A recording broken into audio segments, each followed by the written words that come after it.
Get to it fast. Right here on the Anycast. Make it strong, make it last. Right here on the Anycast. So I am here today with somebody who was a mentor, idol. I mean, starting with idol, then mentor, then friend, now back to mentor, now back to idol. But somebody who's really done it all, seen it all, invented the internet. Avi Freedman is here. Avi, how are you, sir? Hi, Matt. Good to speak to you. It's always fun when people that are smarter than you are idolize you because you wrote something and taught them something, 20 years ago. So when you do that, people always think that you're smarter and more accomplished than you actually are. Well, and did I mention humble? I missed that in the intro as well. Um, so for the four people who don't know actually who you are, give us the 10,000 foot overview. Who are you? How did you get here? I am a computer hobbyist who was fortunate enough to get into computers in 1978 when I was 8. So that was not a lot of people getting into computers, as a kid back then, and fell into offering internet access because there was no way to buy dial-up internet access in Philly when I was getting ready to leave Temple University. So I started the first ISP there and fell into infrastructure and have been broadly in and around internet infrastructure since then. About 9 years ago, I co-founded and run a company called Kentik, which started out as Cloud Helix, of which you are a customer. And before that, I was at Server Central, which is now called Deft, and took up your mantle as CTO after you left to focus on your CDN and edge computing stuff. Allegedly, Allegedly. allegedly, that's what I'm focusing on. Allegedly, Ed. Yes. Yes. Okay. So I mean, there's about 1,000 jumping off points I have in my brain here. But if you put your maybe slightly more CEO hat on, or at least tilt it slightly less to the side, what does it look like? Like Kentik's obviously been on a journey, and today that journey looks like moving into the enterprise. Um, what has that journey been like for you personally and for the company? There was someone that I was talking to at a web scale company. I won't name their name or even tell you what letter it starts with. And I was just talking about like S&P's not going away. It's like before, but worse. And he said, well, if you work for a company, and this is someone that cares deeply about diversity. And he said, well, if you work for a company that won't throw out everything and get Aristas, then they're poor and you should quit. Wait, do you hear yourself? Uh, you know, the enterprise, when we started at, Kentik, we assumed interface classification. Awesome. People have regular expressions we can grab to figure out whether an interface is external or internal. And then you run an enterprise where they have people tenured for 30 years and they're still not the ones that set up the network. Right. It happened before them when it was Novell or whatever. And so if there is an interface description, it's probably suspect. Now everyone's getting on the automation train, whatever, but there's definitely different cultures, definitely different drivers. And it's not that one side is smarter or, than the other, but the enterprise certainly lives much more ticket based. And yes, I would say in the old world, the web companies were more like, it tastes good. Let's buy more. And, the enterprise were a little bit more of that kind of purchasing process. The champions can't talk to you. I would say the web companies, the digital natives that grew up around the internet, they're becoming more like that, right? I mean, it's a tough economic time. Yeah. I'm sure you see that in your business. People aren't buying ahead as much, but certainly the traditional enterprise are much less likely to DIY tool makers.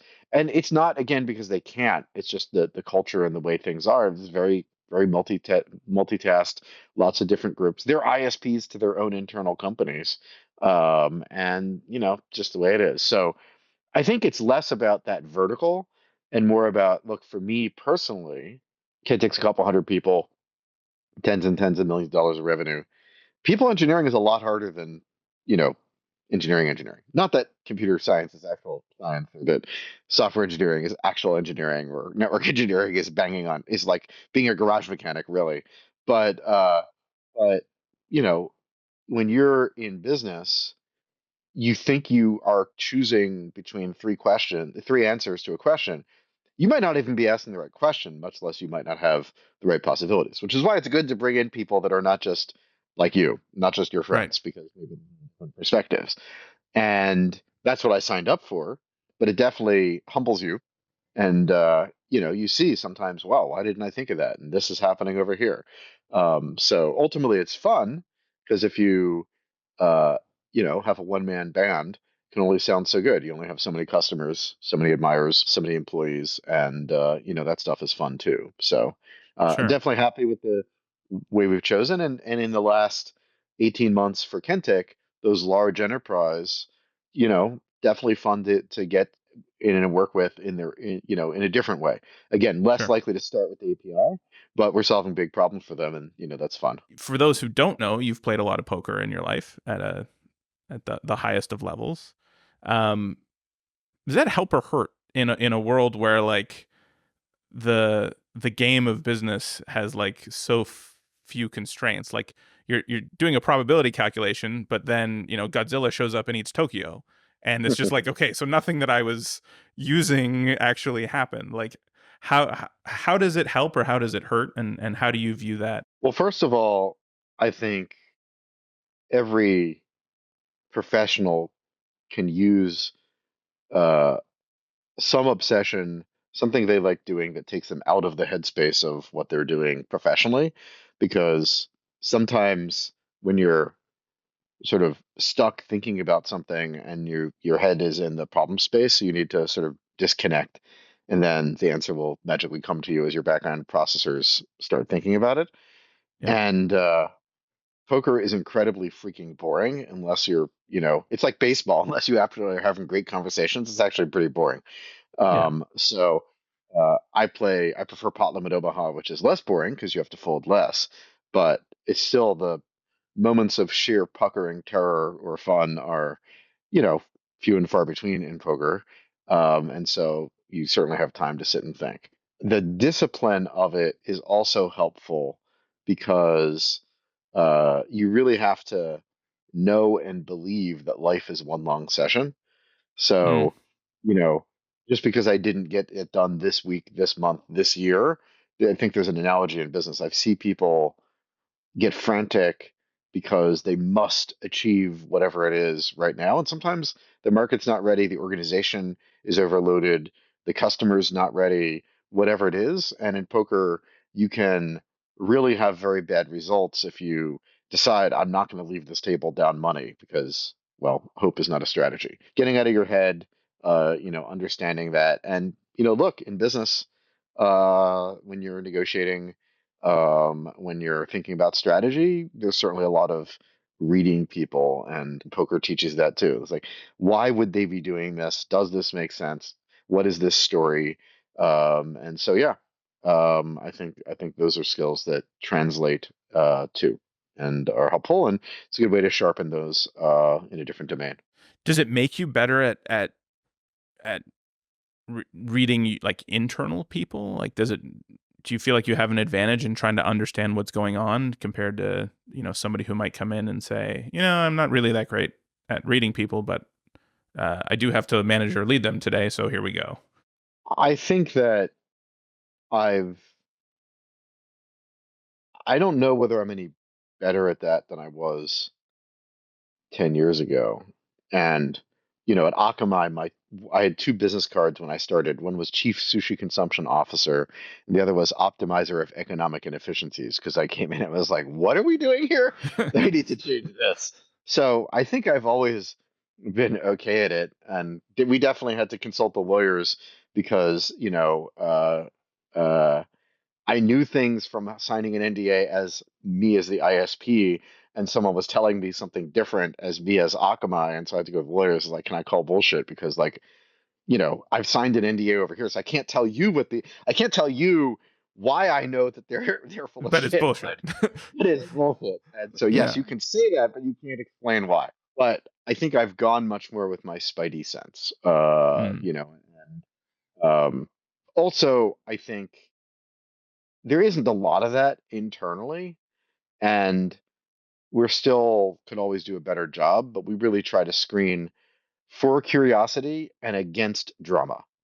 There's a lot of people that when they're bored will just create drama because they're bored, and that can really be disruptive to an organization. So, we try to screen that and politics out. At the same time, there are ways in which we could do better at giving praise. Yeah, and like it's hard because I mean, as a leader, it's hard to.